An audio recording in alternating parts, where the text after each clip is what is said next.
Hey guys, welcome back to part 4 of the big 24-25 season preview. This time we're taking a look at Manchester City's potential rivals in the title race and mainly focusing on the big 6 plus Villa. Is that a big 7 now? I don't know. But we'll be looking past that because I've got the wonderful Sam Tighe alongside me. We've been on videos before, Sam, and I'm always impressed by your encyclopedic knowledge of football. This is a guy who lives and breathes football. As you can see that by that wonderful collection of shirts behind him. Sam, how you doing, mate? You good? I am very well, mate. Thank you. Very well indeed. I can barely believe it starts tomorrow. Is it tomorrow? He's playing on Friday. I don't actually even know he's playing on Friday. Is Man United, Fulham. Yeah, I did. You know what? As soon as you said that, it came back to me. Someone saying about United Old Trafford. Is it at Old Trafford? It is, isn't it? Yeah. It is. Tomorrow. Oh, I'm hoping to be tomorrow during that. It's a Friday night, so I'll be just smashed. Maybe I'll switch on my laptop and just enjoy it for a little bit. City are back on Sunday.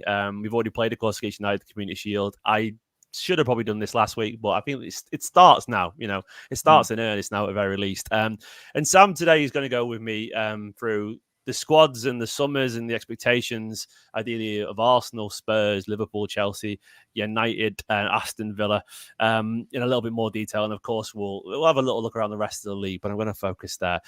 Sam, let's go through Manchester City's rivals for the season. And I want to start initially. I'm going to work my way backwards with great joy and start with Man United. And it's weird putting this conversation. They finished 8th last year, but it remiss as me as a Manchester City fan not to talk about Man United as they are a rival.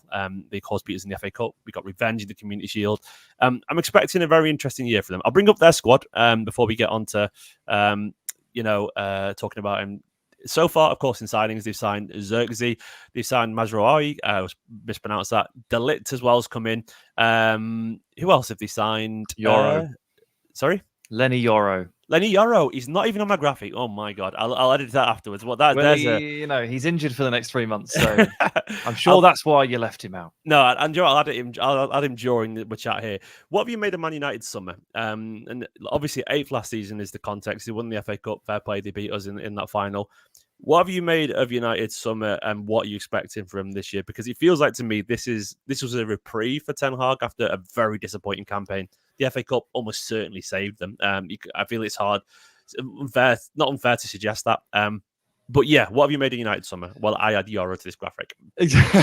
Yeah, I mean, so last year was absolutely horrendous for them, and FA Cup obviously saved it. So that when you look back, in 6 years' time, when you look back at the season, it won't look anywhere near as bad because they won the FA Cup. But they were absolutely atrocious as a football team for quite a few months.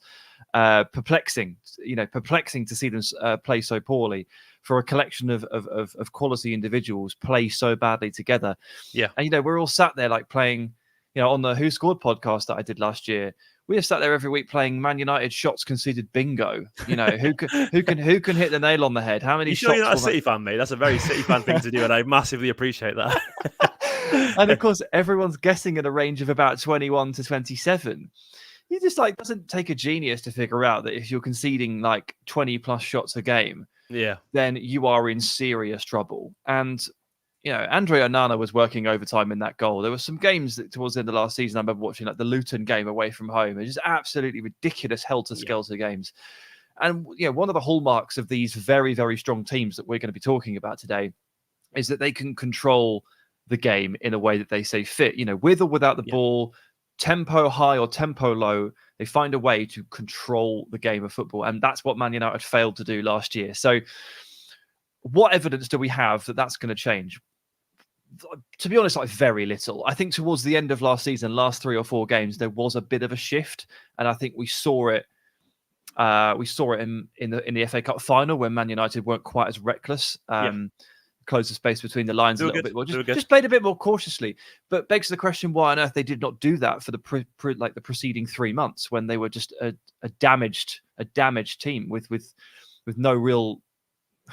There was no real sense that Erik ten Hag was willing to compromise on his principles until the very, very, very, very end of the season when the league was already completely gone. So I found it all very confusing. So it is a complete guess as to whether or not Man United come into this season looking a bit like that FA Cup final. Of course, you can't always play like that because you don't play City every week. Or if they just go back to their old antics. And if they go back to what they were doing, against West Ham and against Luton, against Villa towards the end of last season, then they're going to be rubbish again. because that is no way to play football. But if they have tweaked and become a little bit more compromised and become a little bit more cautious, then maybe we're looking at, sixth place or above for Man United rather than another real quite concerning situation for them where they're sort of seventh or eighth. I'll give them a little bit of leeway, and I have to wash my mouth out after this saying this as a City fan, but they were struggling with injuries last season. They're not the only team, admittedly. At one point Spurs had pretty much their whole starting 11 out. It's not new information. And last season was probably the first time I looked at the Premier League table and felt I was really affected by injuries. There's an awful lot of teams that struggled immensely. United, look, there were a lot of defenders out at times, and it is fair to say for any manager, if you haven't got the guys that you bought and everyone is not available, it's too many, it's not consistent. You're going to struggle to find a rhythm and impart your identity on this side. They've already got, obviously, it looks like the left backs are already currently out as well, so they haven't really addressed that currently in the summer.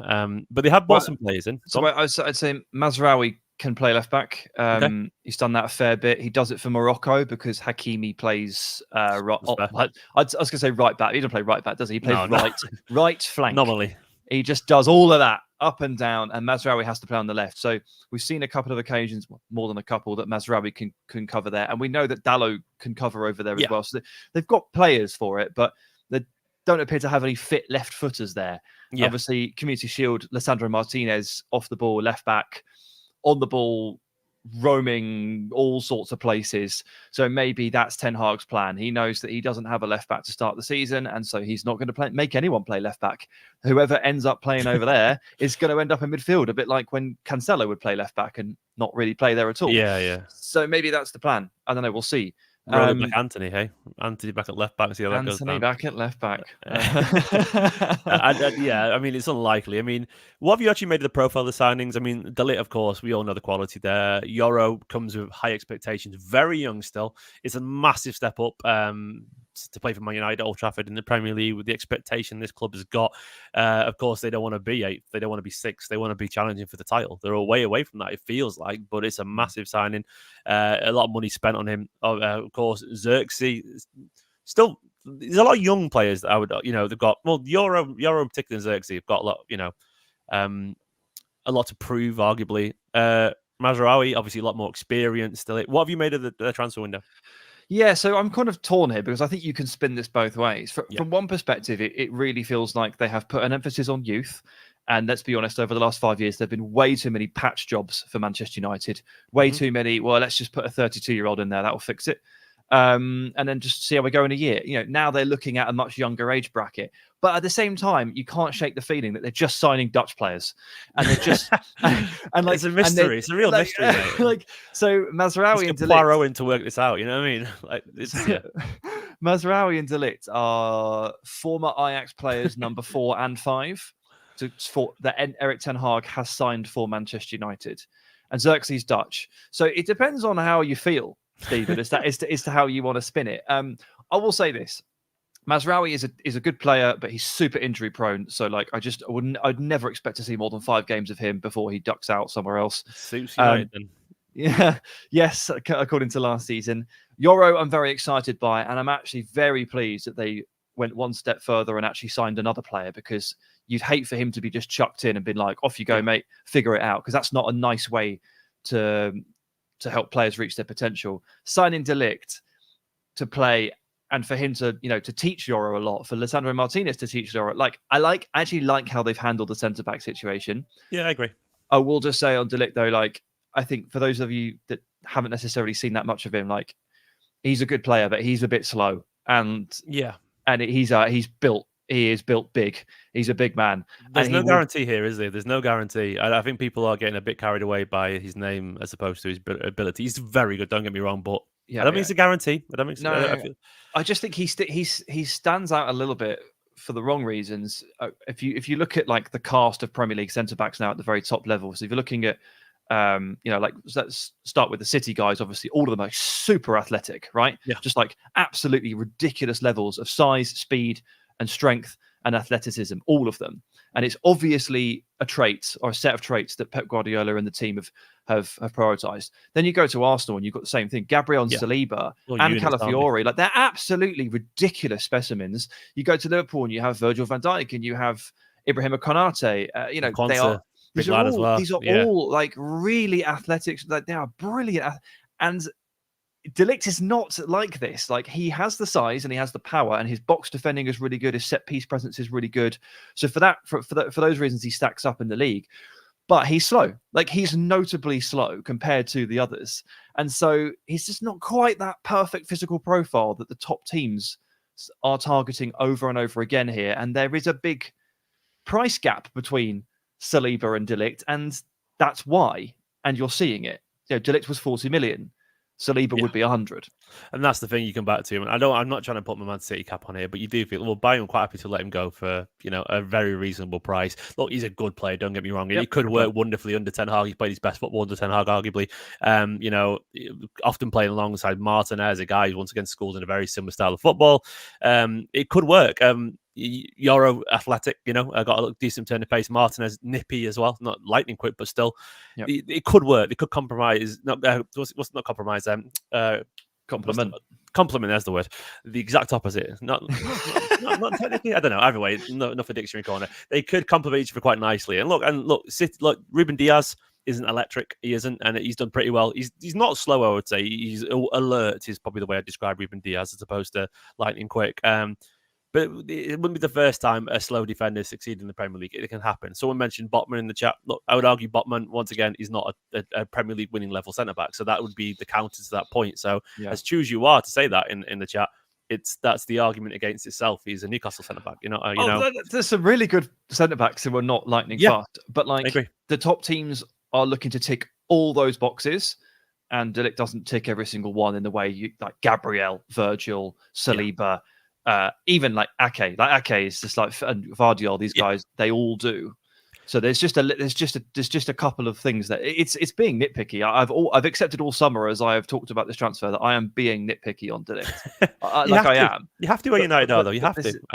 This is the situation. I also always wonder, like, how did you end up going from Ajax to Juventus to Bayern Munich to Man United before you turned 26? Like, why have you been moved on that many times? Honestly, who knows? It might just be a case of misfortune. But there's a couple of clubs here who have been okay with letting him go. Yeah, the big clubs, aren't they? You'd think, not to go back to Diaz again, but sign for Man City, he's going to stay at Man City. You can just sort of tell, there's a level of he's really good, he's elite, he's going to stay there. And these comparisons as a City fan, but there's a reason elite defenders seem to hang around big clubs for an awful long time. Look at the Madrid greats or the Barcelona greats. They're there just for a long time, or even the Italian greats. They're just at a club for an awful long time. And we will see. Before we move on to the next side, who's going to have a standout for United this season? Does Ahmad get into the team? Because he looks really exciting. Garnacho obviously prefers that side. And individually, what are you expecting from United this season? And I spelled Ericsson wrong. I just realised as well. I'm having a mare with these graphics. I don't think Garnacho prefers the right, but I think he plays better there. Okay. And I think that's the spot for. He's less greasy on the right because of the angles that he plays at, and it's good for him to just develop that greater understanding of the game from the other side and being a bit less selfish, like taking fewer shots and trying to tee up a few more players. All last season, Rasmus Højlund was making all these runs and everyone was ignoring him. And, when you've got Rashford and Garnacho cutting in and shooting all the time, that's why Højlund didn't get the service and then didn't get the goals. They fixed it for a period, and it directly coincided with Garnacho moving to the right-hand side. So I do hope to see a fair bit of him and a bit more of Ahmad and a lot less Anthony. I don't know how Manchester United are going to get on, because I don't know if they're going to be reckless abandon or if they're going to coil it in and play a bit more like a real football team. But I think I'm going to start a game. I'm going to start a game. Sorry to interrupt you, mate, because I realised we've been chatting for 15 minutes about United already. I'm going to throw it back to a classic TV show that some of you may be familiar with, called Play Your Cards Right. And it's called Higher or Lower. So, Man United, higher or lower than 8th, where they finished last season? Gut instinct. Yeah, higher. Higher. Okay. Well, there we go. We've heard it here using the higher or lower mechanism. Thank you so much. Let's move on in reverse order for the table. Obviously, I've not got Newcastle on this. We'll chat about Newcastle after, but for the sake of brevity, I've gone for Chelsea next. So this is Chelsea. Chelsea are a lot to unpack. And I tell you what, this graphic took me an awful long time to do. I guarantee you, I've missed someone out. That's only half the players. Yeah, I don't feel guilty about it. If I've missed anyone out, it's not my fault. It's your fault, Chelsea, and you can apologise to me for it. Like some people in that team aren't going to be in that team. You know, I was even chatting to a Chelsea fan. He even put question mark next to Chilwell. You know, Disasi's allegedly might be available. Maduaka might be available to go, even though he's really good. And so it's very confusing.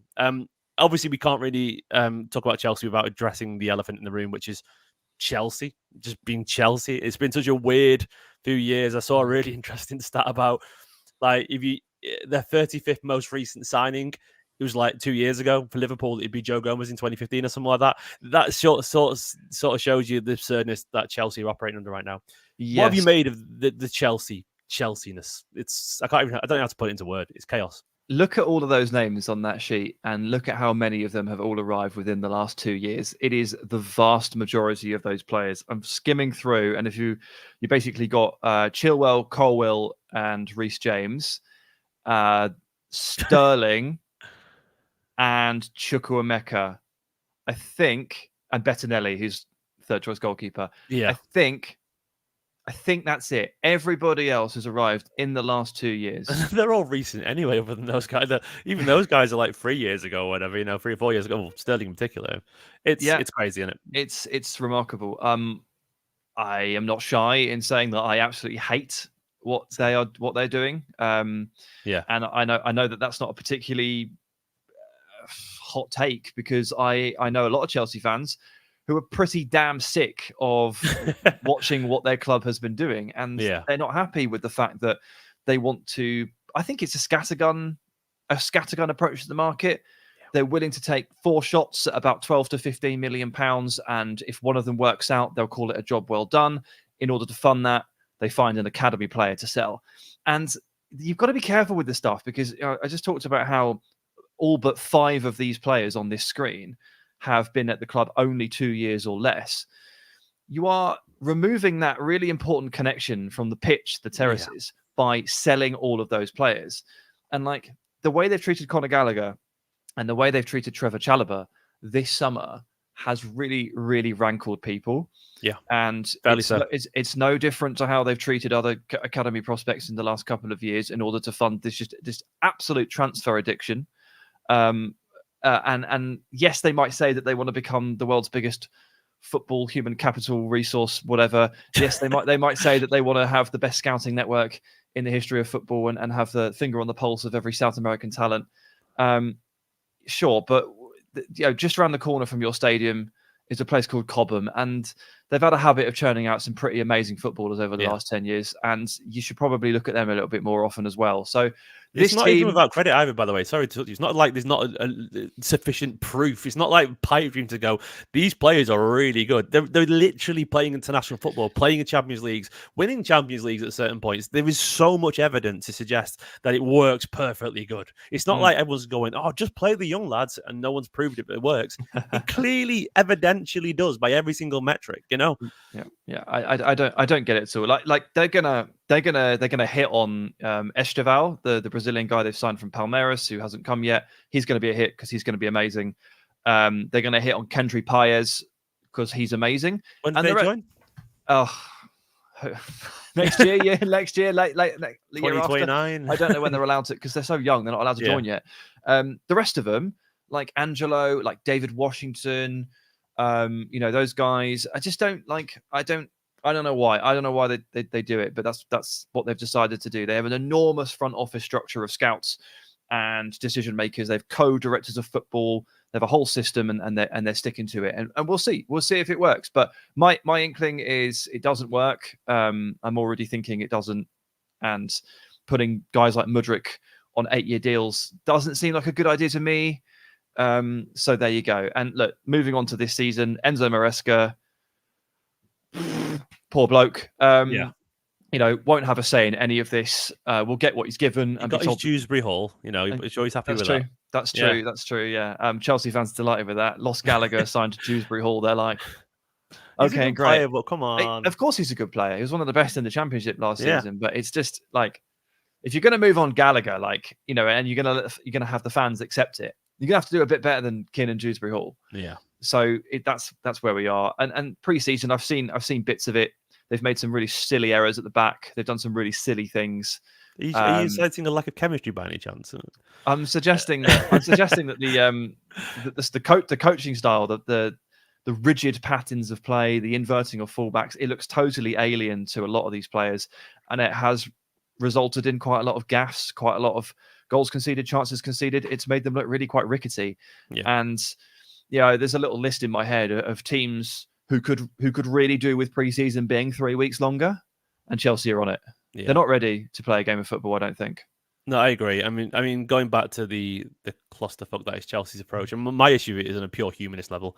I don't think what message does it send to these players that they are sort of seen as resources, and they don't even know they're going to be there. You know, they'll be sold like you could be Madueke and have a really good, a lot of potential, and apparently you're going to be sold anyway. Like, where's the loyalty to the club? Where's the loyalty to your teammates? Where's the connection? And I hate to keep referencing City, but I'm on a City channel. But there's a reason City are so slow in the market. They take time to replace players because chemistry, cohesion, the club principles, all that stuff actually matters in football. It really is. Football's such a cultural thing, and a culture of a team massively plays into it. What is the culture of Chelsea? There's no consistency. It's a bunch of young players who've just moved in, sharing a dressing room with other people who don't even know they're going to be there anymore.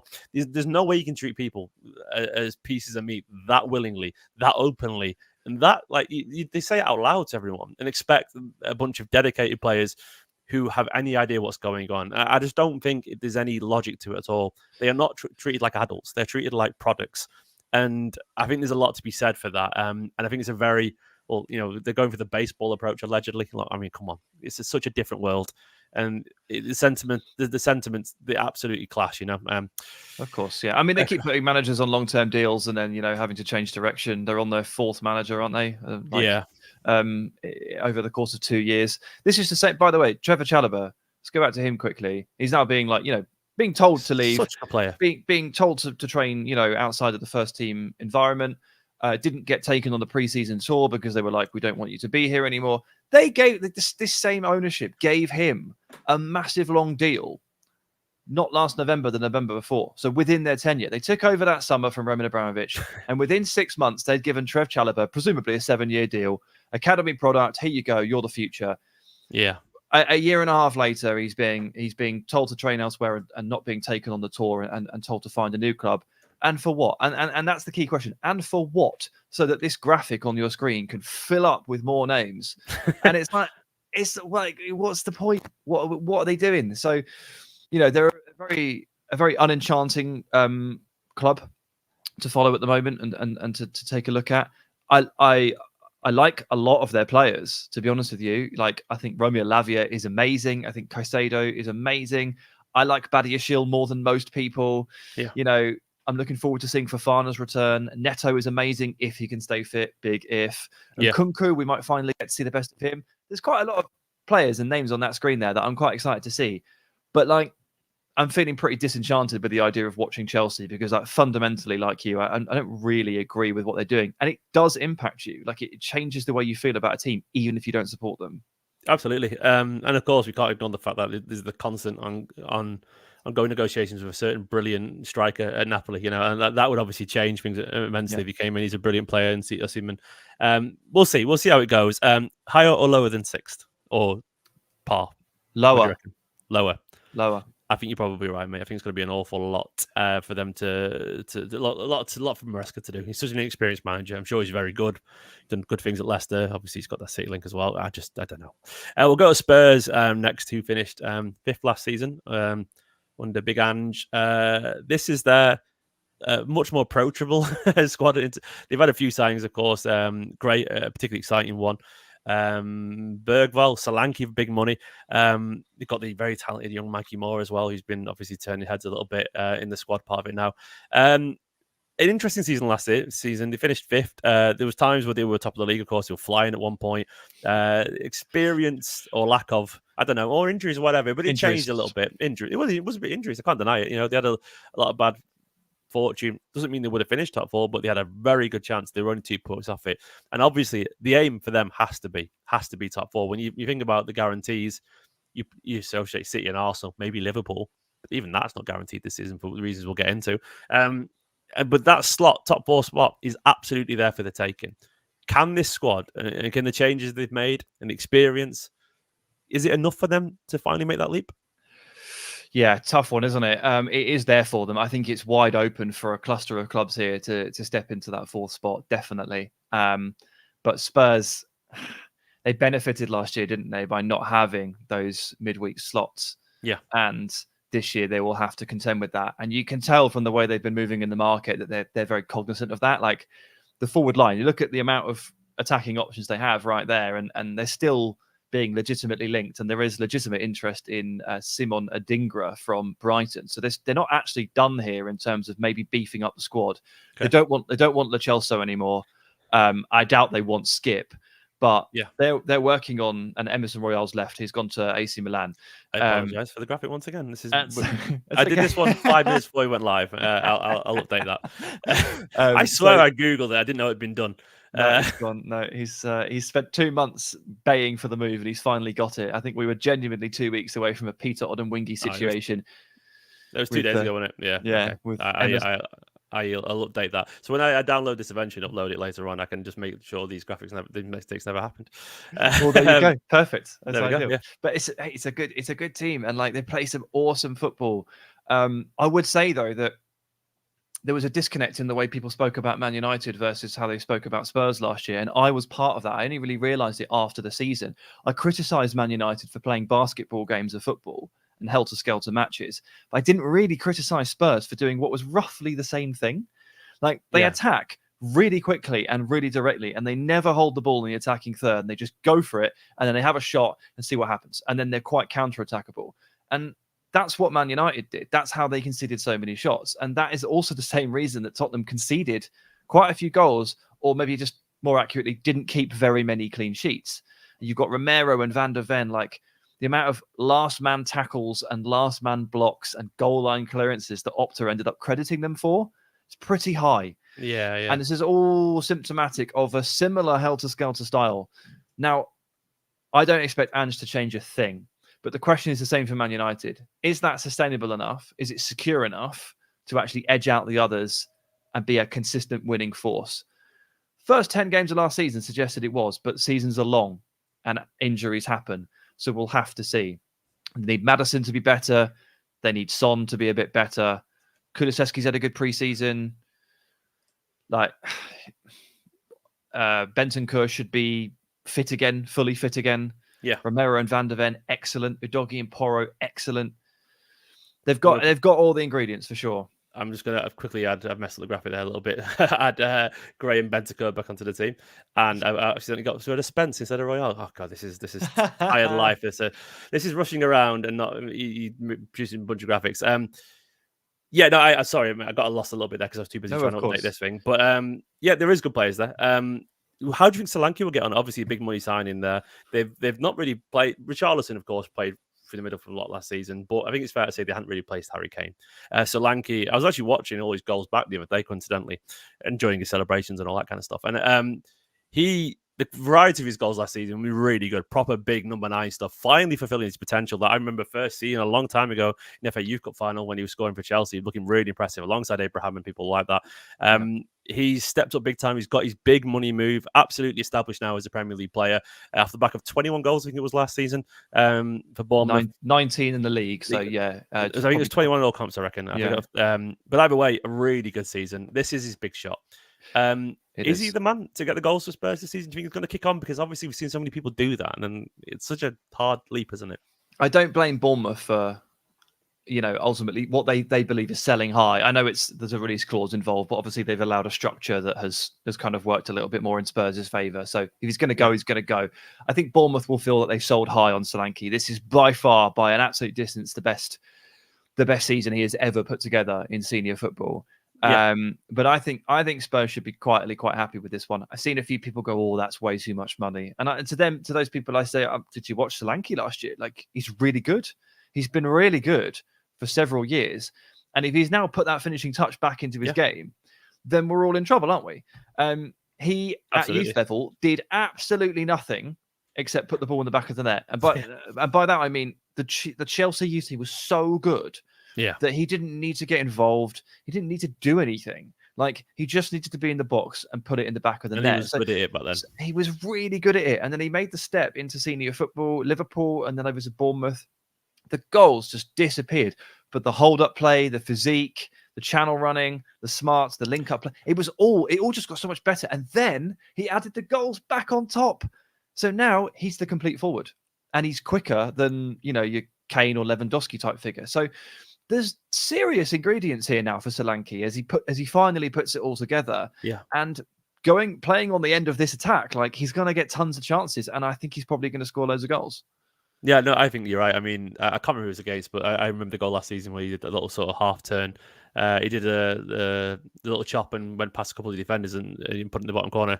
Who was it against? The one where he had someone behind him and he did a sort of like Cruyff turn and went past him. It was beautiful. I can't remember it, but it was a beautiful goal. It was genuinely, so if Van Persie did it, everyone would have been buzzing. It was a beautiful, lovely technically, wonderful stuff. And I would think they're in a slightly better position than last year. I think the squad looks a little bit more balanced. If they keep everyone fit, there's some exciting players there.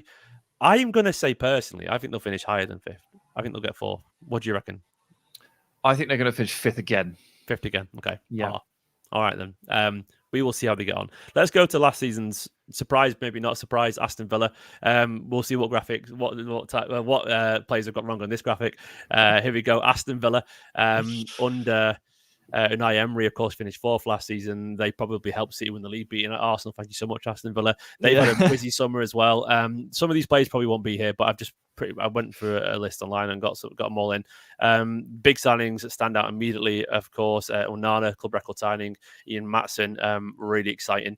There's someone else on there that I've not paid attention to. Nedel Jokovic. Can't pronounce it, but he's returned. I know he's with a really good right back, actually. I've been reading about him a little bit. Oh, they got obviously the lads in as well with the swap, didn't you? Ilian Jr. and Baranechea.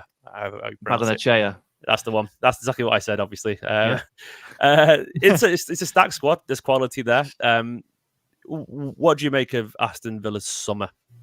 So for everyone that's watching that doesn't know, the full context is that I'm a Villa fan. So it's been a very weird... Wasn't going to say it. I thought I'd let you say it. No, it's fine. It's fine. It's just that people need to know. It's been a weird summer. It's been... We've coped, basically. Premier League PSR had to sell Douglas Luiz. Didn't want to do it. No, he didn't. I don't think he really wanted to leave. I think he was more. No one's like, oh, do I have to go to Juventus? Like, that's a pretty good move. But he was more than happy. He was more than happy. But we had to sell Douglas Luiz for PSR reasons, and then we had to sell Moussa Diaby for Champions League cost control reasons. Yeah. So, all right. Made 110 million. Cool. But lost massive losses, the heartbeat of the midfield. Yeah. And a player who played in every Premier League game last season, start or sub, and goals and assists combined was about 15. Like, he didn't have the greatest season in the world, but Diaby was a good player. There's nothing says he wouldn't have been better this year as well. I think everybody expected him to take a bit of a second year leap. Yeah. So it was a bit like, oh damn, like we didn't get to see that. Not that it was guaranteed, but we all thought it was going to happen. So yeah, and now Villa want to add a few more players. They want Joao Felix. They want a new centre back. Diego Carlos has basically been exiled from the squad, from what I can tell. He got sent off. I knew that for what it's worth. I did genuinely know, but I thought he's still there, so I put him in there. But he's still there. You have to put him on the graphic. Yeah, he's a big name, isn't he? So. He got sent off in a pre-season game against Leipzig.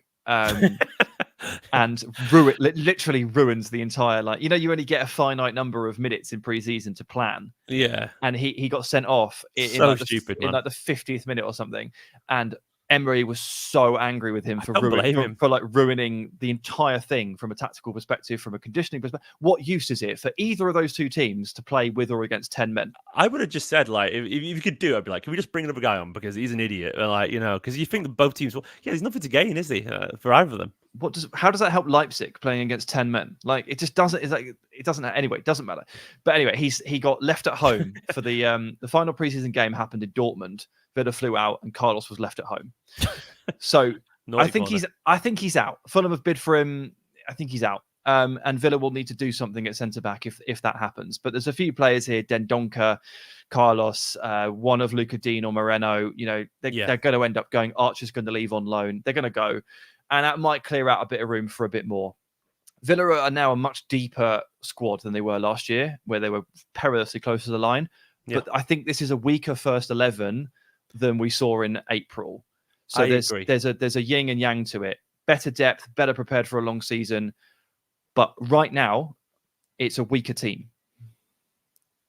How do you feel about your chances this season? I mean, there's always a chance Rodgers steps up a little bit more as well. Really talented, obviously. He's going to have a great season, Rodgers. Yeah, he's going to have a great season. I'll be honest, I remember when City signed him, actually, and he came with a massive reputation. And he really genuinely didn't set the world alight for our academy side. He struggled a little bit. He had a bit of magic to him. You could tell he'd scored from 20 yards every now and then, but he was in a team with the likes of McAtee and Palmer and all that kind of stuff. And it was like, yeah, he's all right, he looks good. But some players just need football, don't they? They need football. They need to go play and find their way into the world. And I'm buzzing for him because for all accounts, he's a nice lad as well. And he's doing really well, and he's got a lot of magic. And he's the kind of guy I feel like he's going to take, not the fastest route to the top, he's getting there reasonably quick. But I think he's going to be a slow burn and get better and better and better. The more confident, more importance you give to him, I think he's going to absolutely take it and run with it. Are you excited about Maatsen as well? Obviously, a really good player. Yeah, I don't know what to make of him because I don't know what the plan is. It's weird. That's one of those transfers that I think at the end of the window, if you've got the room for it, you'd be like, oh, let's take Maatsen. That's a really good. Yeah. That was the first one that Villa did because of the whole PSR thing, because of the Chelsea thing. So it's weird where he's obviously going to go ahead and play left back, but Emery is very, very slow on introducing new signings into the equation. He's really cautious. Yeah. I think for that reason, 10 of the 11 players that play on Saturday against West Ham will have just been here last season. There's an argument that it could be Barkley in, but I think it will be Onana. And that's really it. Everyone else would have been here last season. And there's a reason for that. Emery doesn't want to overload his players. And even though Maatsen cost £37.5 million, I think he's going to be on the bench at the weekend and maybe for the first month. I think it'll be Luca Dean, yeah. It's hard to say, but I think it will be Dean. He seemed to get the most credence in pre-season alongside Pau Torres. So but on Rodgers, mate, I think he's going to do 15 or 20 goals and assists. I think he'll play just off Watkins this season rather than on the left wing. Who do you think will be left? Ramsey or McGinn or depends, or Philogene, or what, it depends. They've got a lot of games to play, but I think he's gonna start to move Rodgers up the pitch to partner Watkins rather than play him left. Okay. He only played left last year because Ramsey broke his metatarsal twice. Okay. And I think he's gonna explode. The way when he gets that ball and he runs with it, it's just exciting player. Swatting players off left. They just slips through them. It's so amazing to watch, man. I've made the comparison with a massive asterisk over it of Yaya Toure. When Yaya just used to slide out and just go, right, you lot could all get off me. Get off me. I'm off. I'm running. And I love it when a player swats players away. You don't see that very often. The flailing arms. Yaya was very army. Literally. So he does what we do. That's a great clip of us just doing that. No context. Nonsense. But he does it. He swats. It's thrilling. I can visually see it. I know exactly what you're on about. It's so you don't see many players that limsy, and it's great. It's great. It's great to witness. And annoyingly, because you're talking about young, gifted attacking players who can beat people, it just reminded me of basketball when I'm sad again now. So thank you very much for that. Sorry, buddy. I'm genuinely devastated by that. It literally really hit me. You're really excited about a player, and they just disappear, and you're like, oh, you're kidding me. He was going to be a superstar. He was my outside bet for Young Player of the Year for the season, guarantee it. Either way, higher or lower than fourth? It might be hard for you to say. Yeah, I think it's lower. You're right, unfortunately. It's just the way it is. I'm stunned we even got to fourth last year. It was a massive overachievement. Hopefully, just so up a top six, and it will be fine. But 8 Champions League games, we're going to learn a lot this year. As Arsenal have found out, as I'm sure you've seen, you can't just walk into the Champions League and be like, cool, so we know what's going on here. It's brutal. Pep took 3 years to teach you how to play in the Champions League. So 4 years, maybe. I don't know what it was.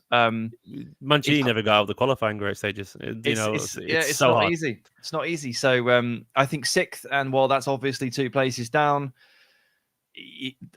It's not bad though, is it? Let's be honest. 7th, 4th, 6th. Christ, we're in the Championship 5 years ago.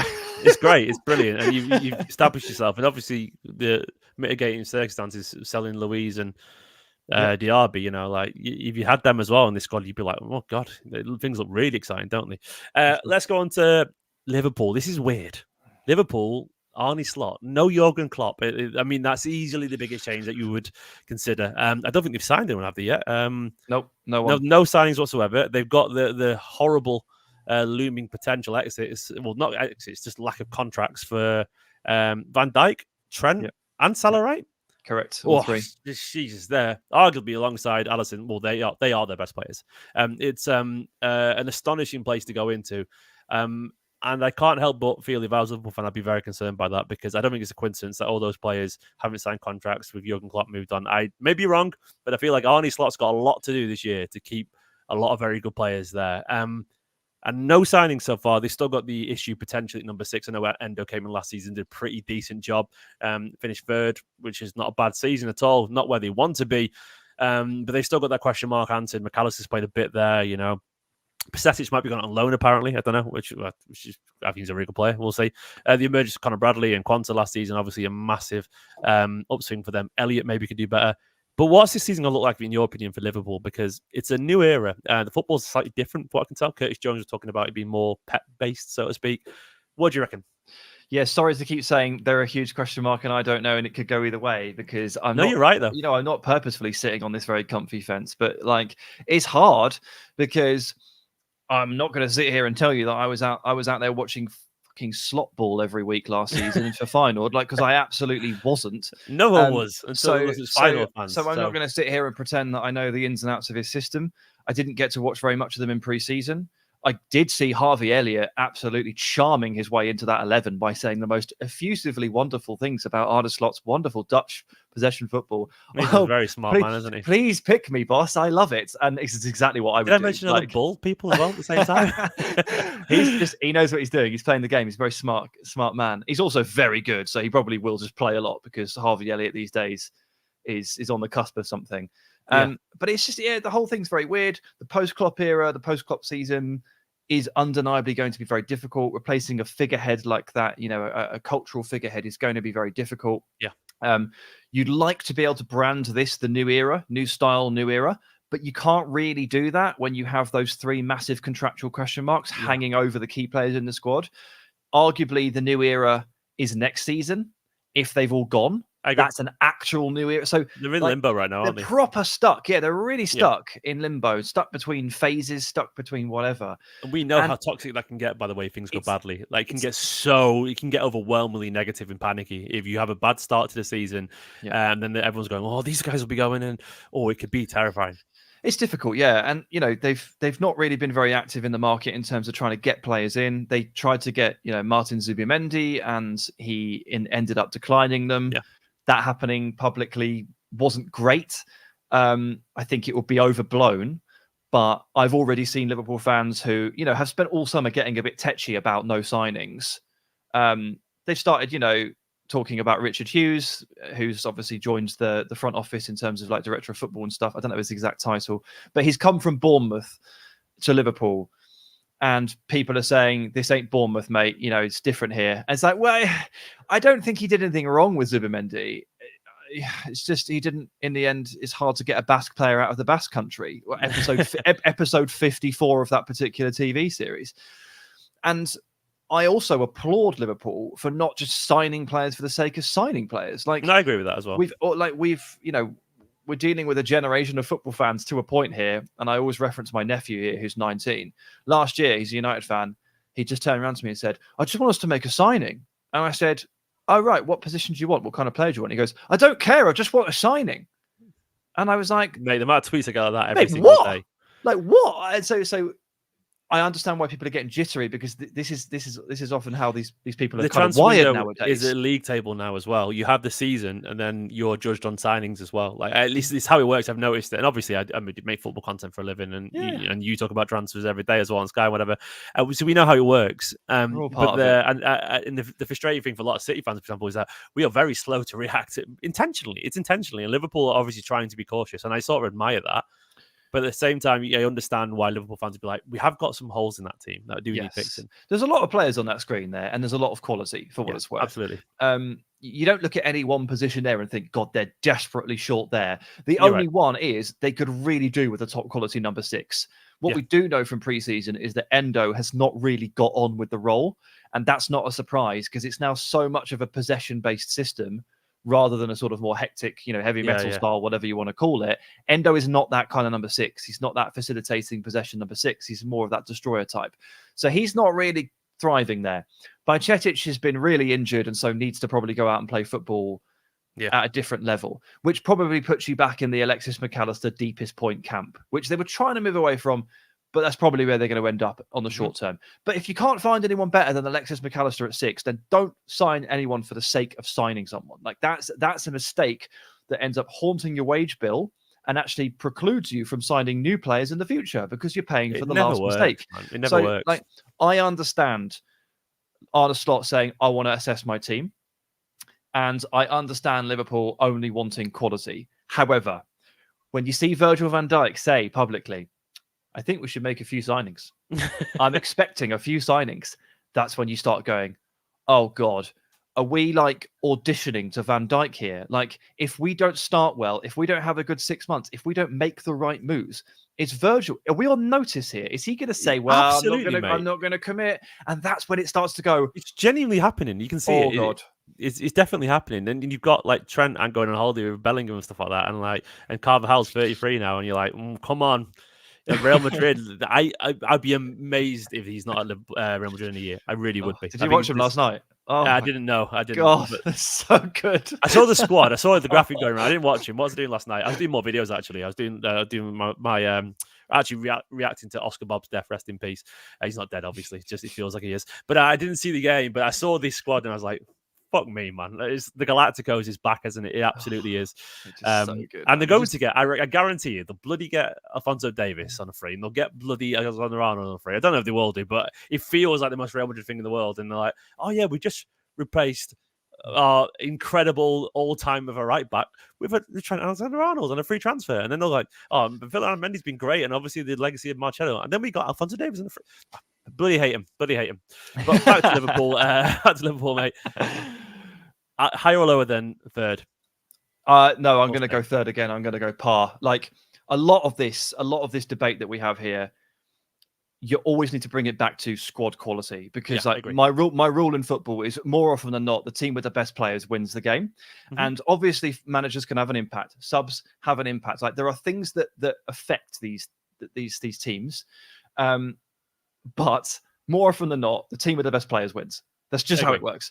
And so as concerned as you might be about, are Liverpool stuck between eras? Are they auditioning for Van Dijk's signature? Are they light at 6? Look at that front line. Van Dijk, Alisson, best in the world. Jota, Darwin, Salah, Diaz, Hakpo, Szoboszlai. Yeah, it's good. Like isn't it? This it's team really cannot finish lower than 4th because they're too good.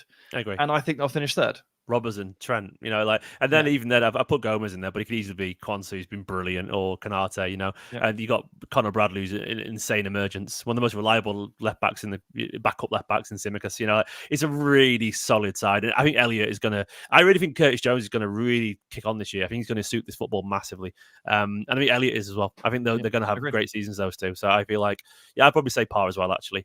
The last team I want to talk about in depth, and I know I kept you a little bit longer. Sorry, mate. Is Arsenal. Now, of course, Arsenal last season, as with the season before, second. They brought in Calafiori. I put Lewis Skelly on there. I'm not sure he's going to play much, but I put him on there anyway. And so likewise, Ethan. No, I can't pronounce it, but Ethan in midfield there, Fabio Vieira. I don't think they're going to play much, but put him there anyway. There's obviously some rumours that Ramsdale might be going as well, potentially. Timber's back as well. Carl Hein has gone to Valladolid on loan. I will correct that later. Thanks, Squawker. I think it was. He put a graphic with him in it. I've been pretty certain it was about a day ago that I found. This is the reality of making a billion videos. I've done This is my fifth podcast in 2 days, basically. So it's like podcast 45 minutes plus as well. So I've been.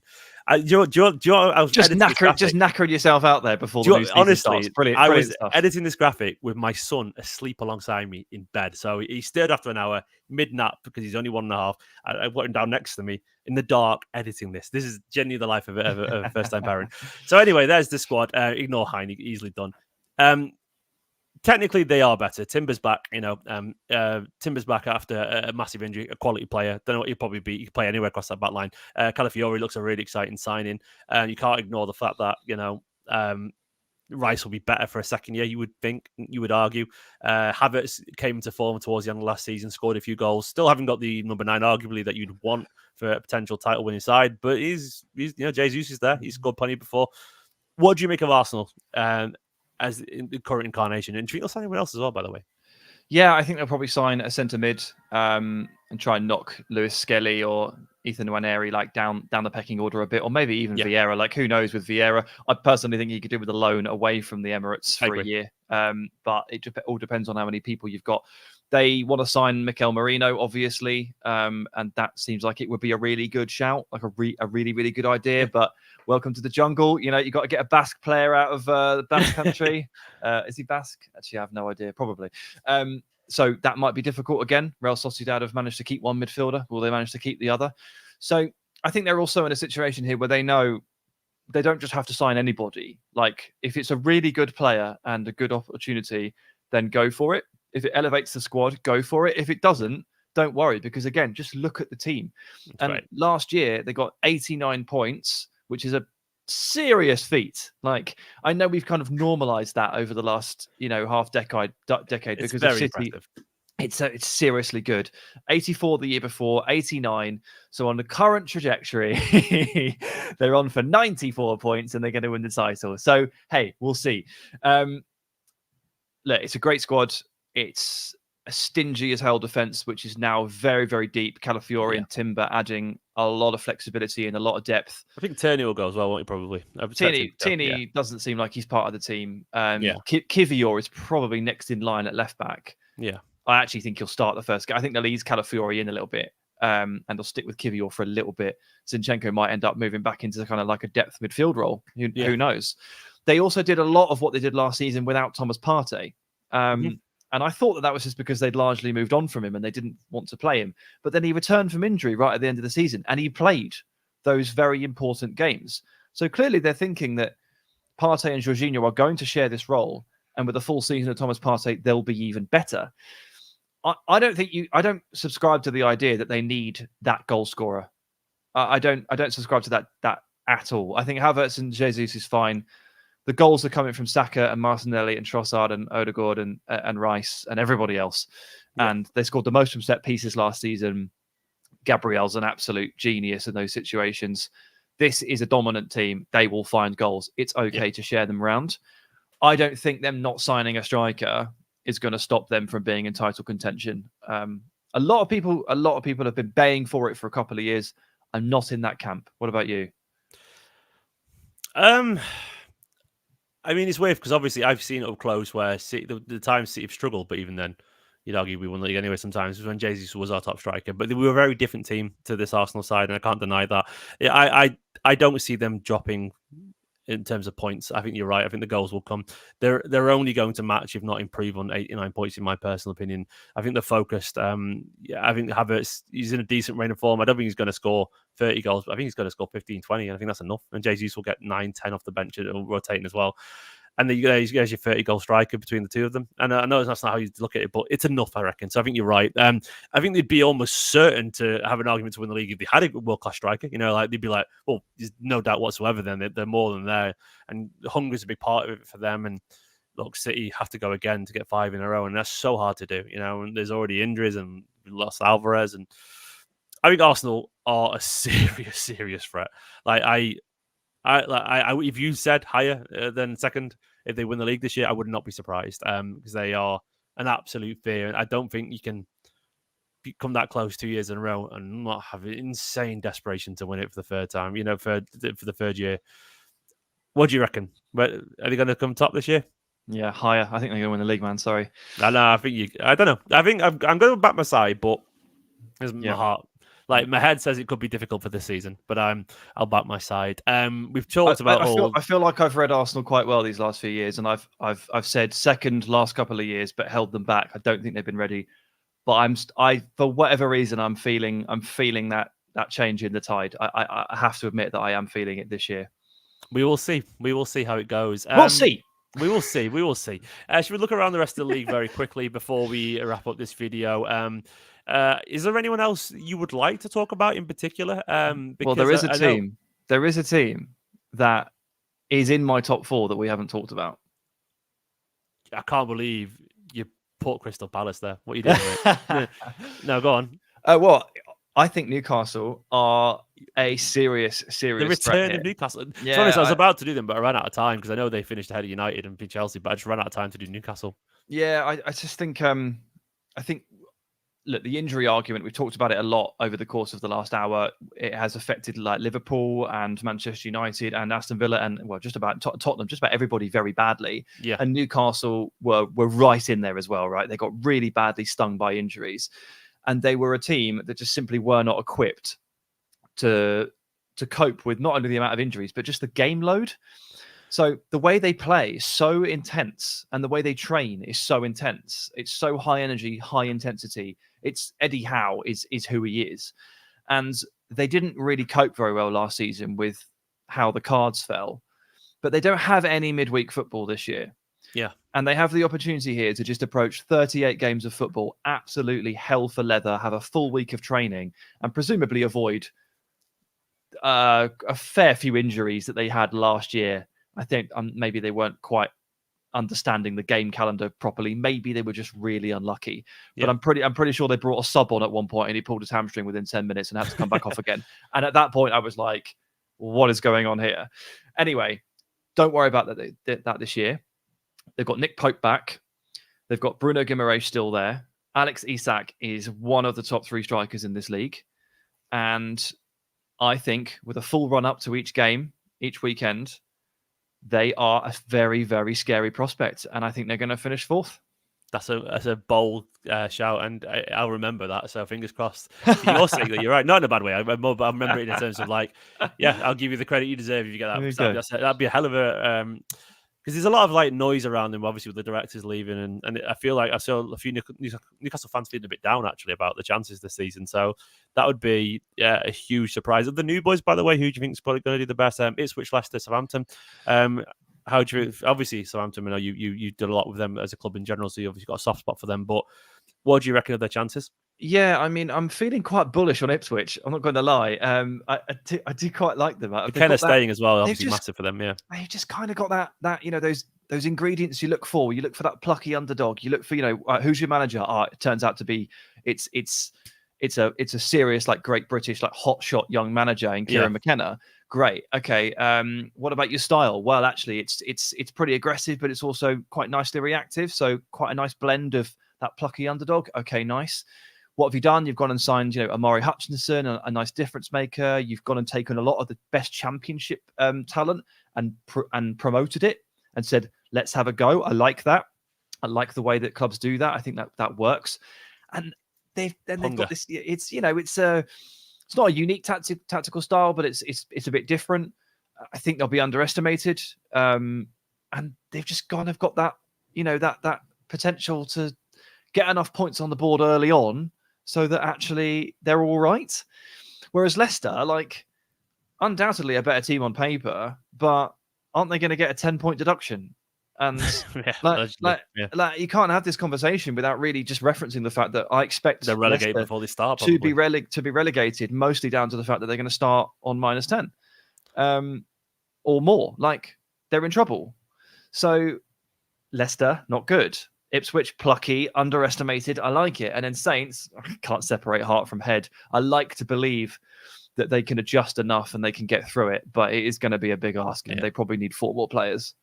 Yeah, no, I agree with Ipswich, by the way, and I think their signings are really smart. They're the kind of guys that if you go down in a year from now, they're going to stay and they'll get you back up again. It's almost like the sort of investment because they're all a young age as well. They got Liam Delap, of course, from Man City, who is a really nice punt, I would say, because obviously he started to find a bit of form again last season for Hull. He's Solanke-esque in terms of if he puts it together, he's one of the guys who always scored a ton of goals at youth level. And even if he doesn't, if he scores 10 goals from next season, that's wonderful because I think if you go down, he'll score 25 the season after the Championship. So I think it's a smart signing, and then Muric as well, Jacob Greaves. They're good. They're good players from the right level, So Jacob Greaves was one of the best young centre backs in the Championship last season. Yeah. Like absolutely great. So I like green man outside, by the way. I can hear. Yeah. I mean, you're looking like desperate to get out there. No, but yeah, it's a good signing. We've been going on for ages. Thank you so much, Sam. It's been wonderful chatting to you, and I feel like I've learned quite a lot about my errors I've made for some of these lineups, and of course, a lot about the potential rivals of Man City this season in the Premier League. Thank you so much, Sam, for joining me, guys. Of course, check out Sam's work. There'll be a link to his Twitter in the description. I haven't already put it there. Go and follow Sam over on Twitter, and of course, you'll see him across various forms of media because this guy knows his stuff. Give the video a like, subscribe if you haven't already, and check out my video from yesterday. We talked about City's potential tactical approaches. The day before that, we talked about the squad depth and transfers. And later on tonight as well, I'll be doing the one that everyone cares about in preseason predictions live with Luke from MCFC Lads and Mulv from Noisy Neighbours podcast. Sam, thank you very much. Nice one, mate. It's been an absolute pleasure. Guys, thanks for watching this video. For you guys who joined in for the whole hour, you're all heroes. In a bit, bye-bye. Have a good day.